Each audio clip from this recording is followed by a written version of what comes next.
Assalamualaikum warahmatullahi wabarakatuh. Yang terhormat kepada Bapak Dr. Joko Suharyanto, SEMM CPOD, selaku dosen mata kuliah Studi Kelayakan Bisnis kelas 6 MJ 601.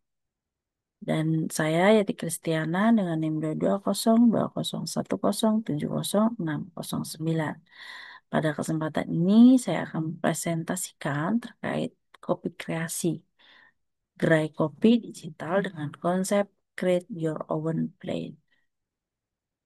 Profil singkat bisnis. Kopi kreasi dalam bisnis UMK adalah bisnis UMKM dalam jenis digital cafe shop, hybrid online, offline, dengan produk kopi customization tingkat tinggi yaitu pilih jenis biji, roasting level, metode seduh, dan topping, kemudian via aplikasi.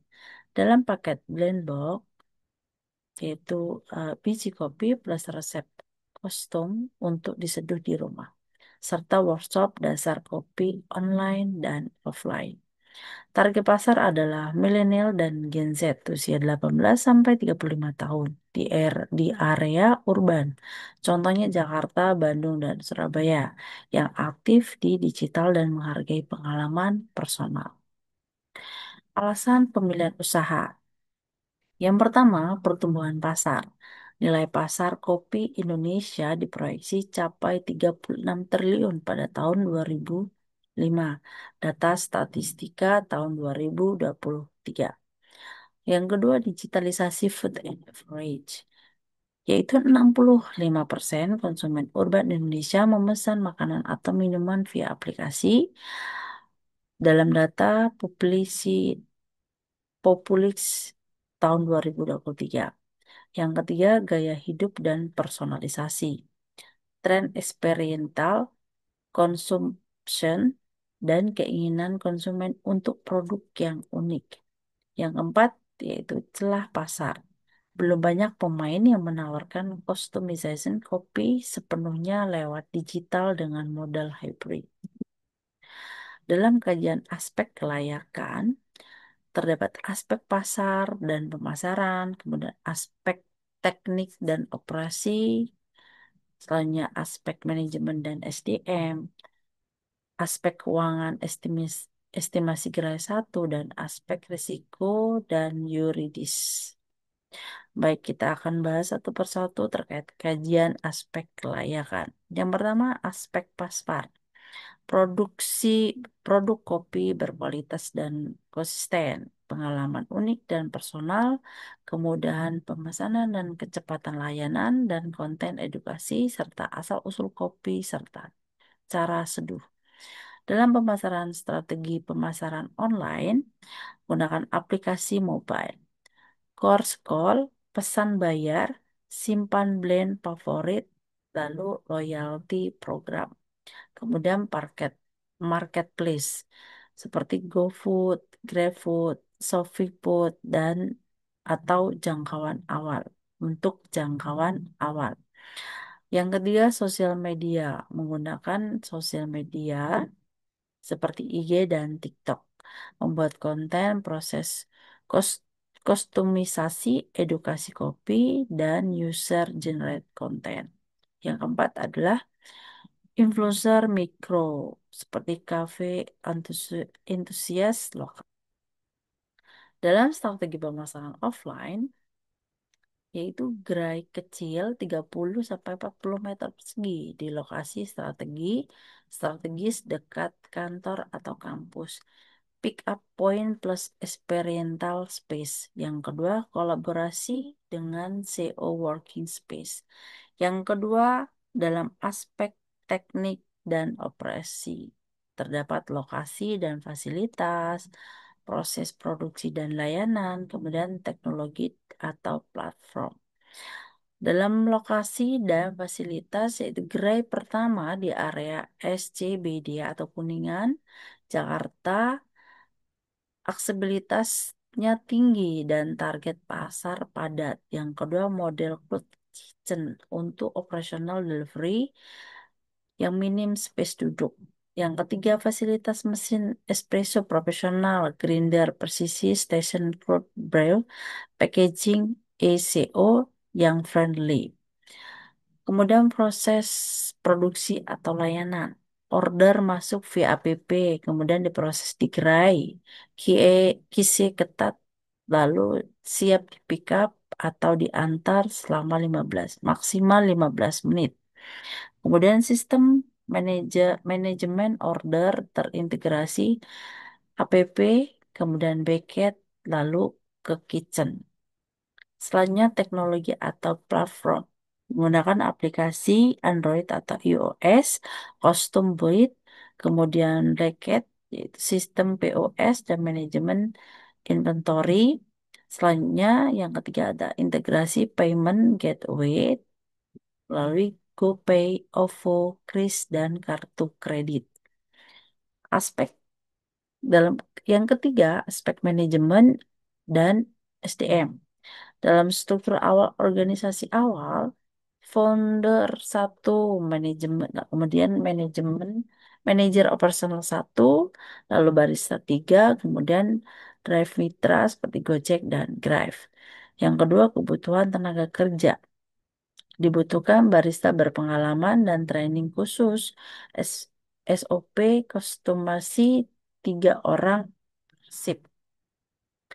Yang ketiga, manajer OPS, pengalaman F&B atau food and beverage dan digital.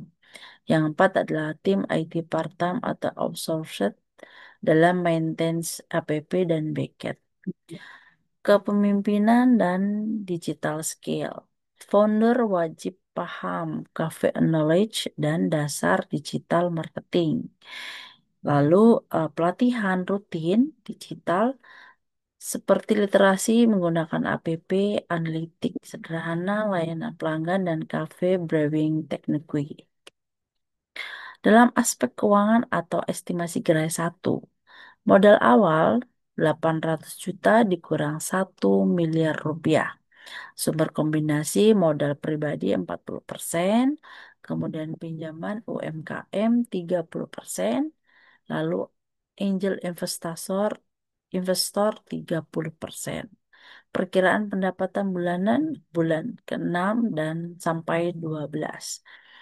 Rata-rata rata-rata 30 cup per hari dengan harga per cupnya adalah 35.000 rupiah. Total adalah 315 juta rupiah.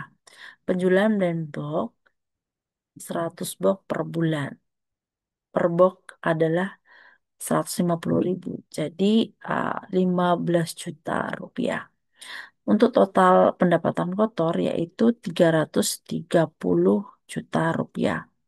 Perkiraan biaya bulanan yaitu bahan baku 120 juta rupiah, gaji dan fee 70 juta rupiah, sewa dan utility 50 juta rupiah, marketing digital 30 juta rupiah, platform fee APP atau marketplace adalah 25 juta rupiah, kemudian maintenance dan lainnya 15 juta. Total biaya operasional adalah 310 juta rupiah. Proyeksi laba atau rugi bulan 6 ke 12 yaitu 330 juta rupiah dikurang 310 juta rupiah yaitu 20 juta rupiah per bulan. Break, jadi break even poinnya diperkirakan tercapai pada bulan ke-10 sampai ke-12. Dalam aspek risiko dan yuridis. Risiko pasar, risiko pasarnya yaitu perubahan selera konsumen dan kompetitor besar seperti Kopi Kenangan, Forest, Starbucks, dan launching fitur serupa. Dalam risiko teknologi yaitu gangguan servis atau aplikasi, kemudian keamanan data pelanggan, khususnya pembayaran dan brand favorit. Dalam risiko hukum yaitu izin usaha, SIUP, NIB, kemudian sertifikat halal terutama untuk topping atau susu, kemudian izin edar BPOM untuk blend box, kepatuhan PDPA atau pelindungan data pribadi, kemudian perjanjian kemitraan dengan Drive dan platform. Selanjutnya dalam mitigasi, diverifikasi menu dan inovasi konten, kemudian backup service dan investasi keamanan cyber, kemudian konsultan hukum untuk pastikan semua izin lengkap sejak awal. Kesimpulan dan rekomendasi. Untuk kesimpulannya kelayakan, layak dijalankan dengan catatan. Stretch, konsep unik, pangsa pasar tumbuh, model hybrid kuat. Kemudian weakness, ketergantungan teknologi tinggi, margin tipis di awal. Kemudian opportunity, ekspansi ke kota lain, kolaborasi brand dan produk merch. Yang terakhir adalah trades, kompetisi ketat dan risiko operasional. Selanjutnya untuk rekomendasi jangka pendek. Fokus uji coba di satu gerai, proof of concept. Kemudian bangun komunitas dan UGC sebelum launch besar. Kemudian optimalkan operasional untuk tekan biaya, efisien bahan baku. Kemudian perkuat fitur aplikasi dan user experience. Dalam rekomendasi jangka panjang, yaitu 1 skala ke 2 sampai 3 lokasi baru, franchise atau model kemitraan. Kemudian kembangkan produk turunan, kopi kemasan premium dan merchandise. Yang ketiga, ekspansi fitur aplikasi, subscription, blend, fitur barista consultation. Dan bangun supply chain biji kopi langsung dari petani.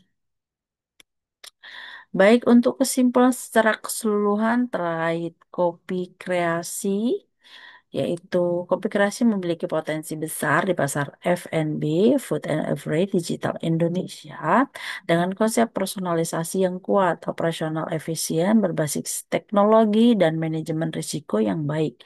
Bisnis ini layak diluncurkan dengan kunci suksesnya ada pada eksekusi konsisten, fasis, dan pengalaman pelanggan, dan adaptasi cepat terhadap pasar.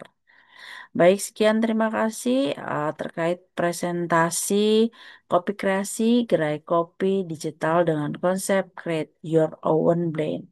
Sekian terima kasih. Wassalamualaikum warahmatullahi wabarakatuh.